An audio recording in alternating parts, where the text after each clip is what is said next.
Tanguay électronique en première ligne. On parle de capitale au stade municipal. Pour les fans du junior, on parle des remparts. On manque pas une victoire du rouge et or.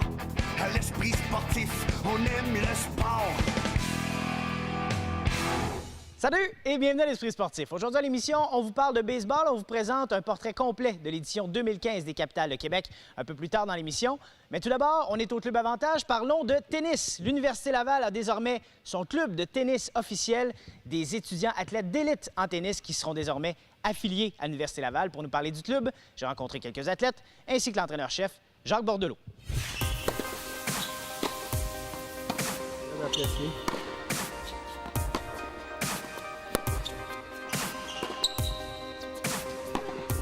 Monsieur Bordelot, l'Université Laval a maintenant son propre club de tennis. C'est nouveau, ça vient tout juste d'être annoncé. Oui, il y a eu une conférence de presse le 21 mai dernier. Conférence de presse qui annonçait que l'Université Laval formait le club de tennis de l'Université Laval, ce qui nous permet de nous identifier maintenant sur le logo de l'Université Laval pour nos prochaines rencontres.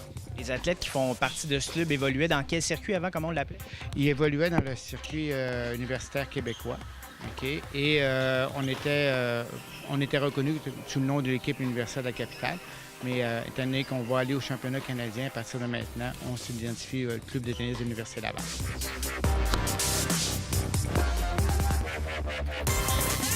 Ce que ça change, c'est que ça va permettre un petit peu de respecter des critères encore plus élevés d'entraînement, de nombre d'heures d'entraînement, de conditionnement physique, etc. Parce qu'on doit respecter un peu tout ce qui vient de l'Université Laval. Ils ont des critères exigeants pour de la performance, donc on doit respecter ces critères-là, ce qu'on n'avait pas besoin de faire auparavant. Les 4 athlètes que j'ai ici, Mlle Annie-Pierre Lessard et Mlle Laura-Philippe Fignon, qui en sont à leur 2e année avec l'équipe. Du côté des garçons, il y a Philippe Langlois, lui ici, à sa 2e année avec l'équipe. Et aussi, on est chanceux, on a le récent gagnant du Louis d'épée, Félix Lavoie-Pérusse, qui est notre joueur numéro 1 au niveau de l'équipe, qui n'a pas perdu un match de l'équipe autant en simple qu'en double l'année qui vient de se terminer. Et en plus, il a mis la main sur le Louis d'épée vendredi passé.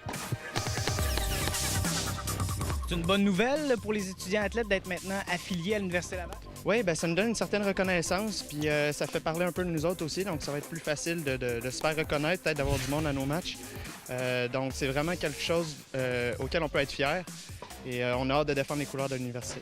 Les filles, on est très motivés à s'entraîner. On a vu les gars qui allaient au championnat canadien, puis on veut y aller l'année prochaine aussi, fait qu'on est très motivés cet été.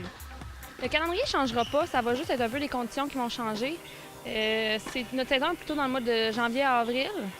Ça va rester pas mal ça. C'est une fin de semaine sur 2 environ qu'on a des rencontres un peu partout dans la province.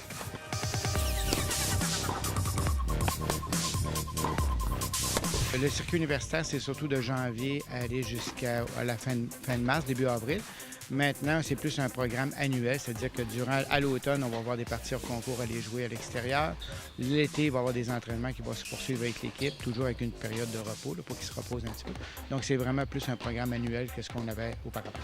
Ce qui s'en vient prochainement pour l'équipe universitaire du côté des garçons, ils ont gagné le championnat provincial. Ils vont participer au championnat canadien qui se déroule au mois d'août à la Coupe Rogers à Toronto. Donc, ces jeunes-là sont 8 athlètes, continuent leur entraînement jusqu'au championnat canadien. Du côté des filles, c'est plus tranquille. On va recommencer un peu plus l'entraînement au mois d'août.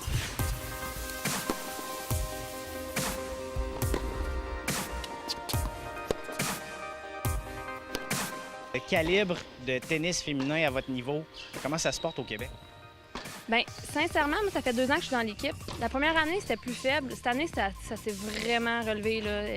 C'était impressionnant, là. On a joué là, les premières, là, ça a fait des très, très bons matchs. On essaie de retenir le monde qui s'en va aux États-Unis aussi. Fait que le calibre va monter avec les années, je pense. Ça va être intéressant à voir.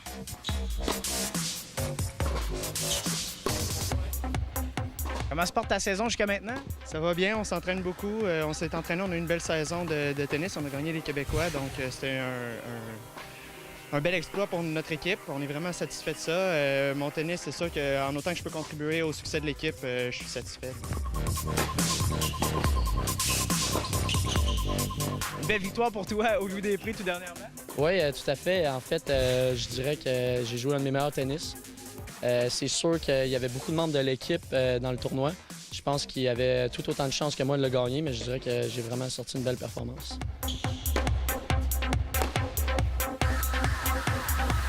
Bien, en fait, là, on est un peu dans notre off-season.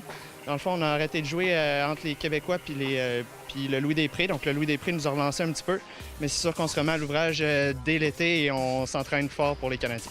Justement, les objectifs pour le championnat canadien à la fin de l'été? Le gagner, ça, c'est sûr. Donc, une bonne nouvelle, si on veut, concrètement, pour les joueurs de tennis, les étudiants athlètes en tennis à Québec. Une grande source de motivation pour les athlètes, puis une bonne nouvelle pour tous les jeunes qui suivent après dans les sports-études, là, qui voient qu'ils pourraient faire partie de l'équipe du club de tennis de l'Université Laval.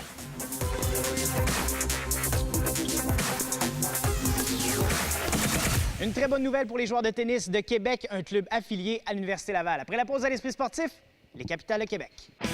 On revient dans 3 minutes 30.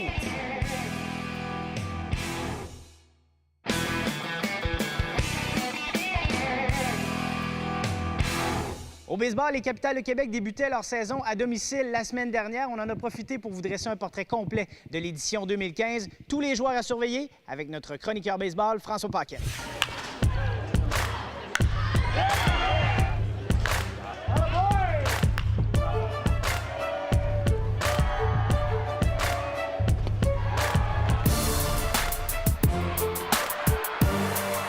François Paquette, chroniqueur baseball, ça va bien? Ça va très bien, merci.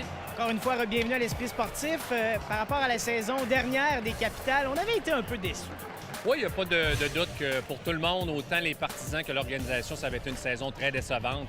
46 victoires, 50 défaites, avec des attentes parce que ça faisait 5 championnats de suite. Les gens attendaient un 6e. Écoute, quand tu gagnes, les gens continuent de penser que tu vas gagner. Mais je pense que ça a ramené un petit peu tout le monde sur terre en se disant il y a des joueurs qui n'avaient pas performé à la hauteur des attentes. Alors, il y a eu beaucoup de changements durant la saison morte pour s'assurer d'avoir un club beaucoup plus compétitif cette saison. Les attentes plus élevées cette année? Assurément. C'est sûr que la Ligue a changé un petit peu. Il y a plus de formations. Il y en a 7 cette année au lieu de 4. Il y en a 4 qui vont participer aux séries. Mais connaissant les jeunes des Capitales, c'est pas simplement participer aux séries. On veut performer, on veut offrir un meilleur spectacle à domicile avec la formation qu'on met sur le terrain. Il faut admettre que sur papier, le gérant Patrick Scalabrini a fait un travail formidable, mais à partir de là, c'est pas juste d'avoir les pièces du casse-tête, il faut que ça fonctionne sur le terrain pour s'assurer de jouer du baseball de meilleure qualité cette saison. Si on parle des vétérans, lesquels vont attirer le plus notre attention cette année? Bien écoute, la base reste le même dans le sens où Carl Gélina va être ton as sur la butte. Jonathan Malo est ton pilier en défensive et Oswey Pelé, ton receveur, ton homme à tout faire. Je pense que ce sont les 3 bonhommes qui sont les pierres angulaires des dernières années qui sont encore là. C'est sûr qu'il y a quand même des joueurs d'impact qui sont partis. Les 2 qui nous viennent en tête, Sébastien Boucher était là depuis 6 ans, a quitté pour Ottawa. Et Balbino Fuenmayor a été le joueur par excellence et lui est rendu au niveau 2A dans l'organisation des Royals. Mais on est très heureux parce que c'est ce qu'on veut, relancer des carrières. Et Fuenmayor est un bel exemple. Mais je pense que quand tu parles de gars comme Gélina, Pelé, Malo et un gars comme Jean-Luc Blaquer également en santé qui va aider cette équipe-là. Ce sont les piliers et ce sont les Québécois également qui vont t'amener plus loin encore cette année. Plusieurs nouveaux arrivants. On va parler des Cubains, premièrement.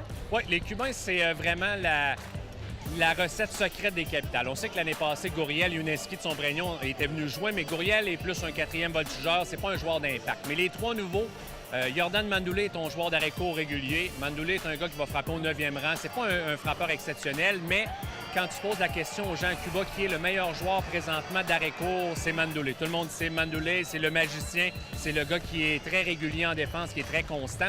Il y a l'arrivée de Ismael Jiménez, qui est un lanceur partant, qui va d'ailleurs aller jouer avec l'équipe cubaine lors des Jeux panaméricains. C'est un gars qui est très bon sur la butte et qui va rendre de fiers services probablement comme 2e ou 3e partant. Et il y a Alexei Bell, qui est un voltigeur de droite très spectaculaire. Bell, dans les 5 ou 6 dernières années, a été un des meilleurs joueurs à Cuba. Le seul problème, c'est qu'il a été blessé souvent. Mais c'est un gars qui aurait pu jouer dans les majeurs, assurément. Il est rendu un petit peu plus vieux à 32 ans. C'est un joueur qui est fragile, on le sait chez les Capitales. Mais écoute, c'est un gars qui a tous les outils dans son coffre. La puissance, il est rapide, un bon bras.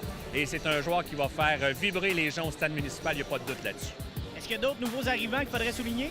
Bien, le joueur le plus spectaculaire depuis le début de la saison, c'est Callian Sands. Callian Sands, c'est un voltigeur néerlandais, c'est quand même assez rare, qui a joué au niveau 3A, qui a joué à Taïwan. 6 pieds 4, plus de 200 livres. Écoute, il a l'air d'un receveur de passe au football tellement il est costaud. Mais durant le camp d'entraînement, on a fait toutes sortes de concours de courses et il les a gagnés haut la main. C'est pas un gars qui est spectaculaire, c'est un gars qui est efficace. Quand tu le regardes comme voltigeur de centre, il n'a jamais besoin de plonger parce qu'il est toujours au bon endroit. Un gars qui a énormément de puissance et que je pense que ça va devenir le nouveau favori de la foule, frappeur numéro 4 qui va frapper des circuits à de très longue distance. Je pense que chez les nouveaux venus, c'est définitivement le gars à surveiller. Voltigeur de centre qui porte le numéro 7, Callian Sands. C'est vraiment un joueur toute étoile pour les Capitales.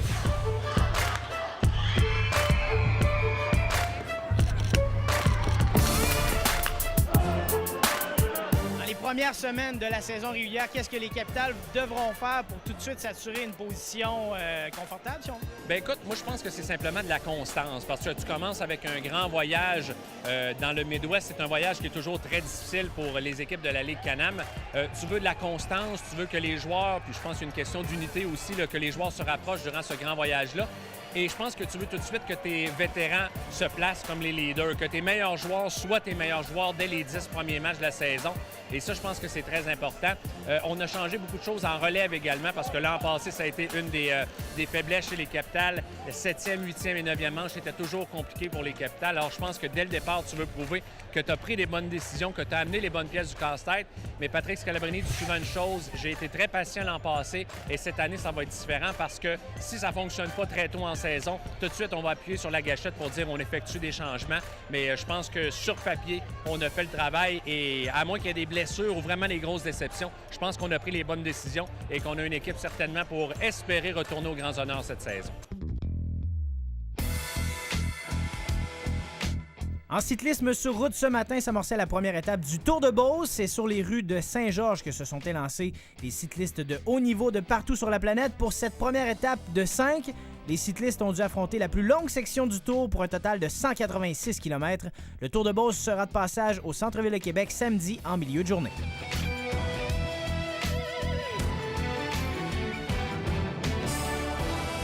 Ici Jonathan Fournier, c'est tout pour l'Esprit sportif. Carl Larouche est de retour demain. Portez-vous bien.